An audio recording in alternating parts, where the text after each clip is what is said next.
This is a tutorial on how to hand sew the blanket stitch. I've used a piece of felt that I'm appliquing onto the front of a pillow here. So with fabric, I'll be talking about the felt. So thread your needle and tie a knot in the end of it, and then bring your needle and your thread up through the fabric right next to what you're going to use the blanket stitch on.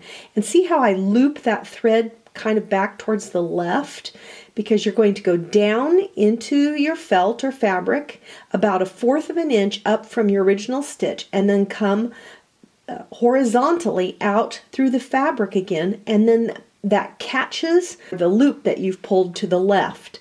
And when you pull it back, it makes that nice L shape, or upside down L, I guess, a 45-degree angle. Make another stitch 1/4 of an inch up, come out horizontally next to your fabric through your loop. So each time, do you see how I'm pulling that loop towards the left with your thread? So make this little loop with your thread. I'm holding it kind of towards the edge there. You can see that. Pulling the last stitch up, making my little stitch 1/4 inch up, coming straight out the fabric in front of that loop, and then as I pull the thread, it pulls that loop back into that nice 45-degree angle. You will get faster at this as you go. You're going to see this in fast motion here in just a second. There you go.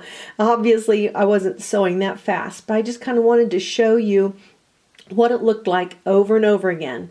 So I'm making the loop to the left, making my small stitch and catching that loop, pulling it back up at a 45-degree angle so it makes an upside down L.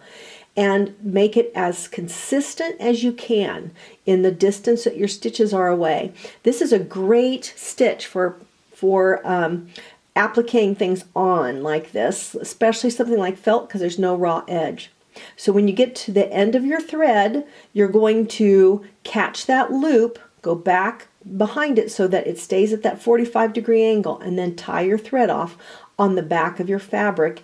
And you can start with a new piece of embroidery floss and continue on by coming up through your last stitch and repeating this process. And that's all there is to it. See how nice that looks? I really enjoy using the blanket stitch. I use it quite often for quilts and for pillows and for decorative things on other items. So that's how to hand sew the blanket stitch. Come on over to Welcome to Nana's for other projects and join the fun.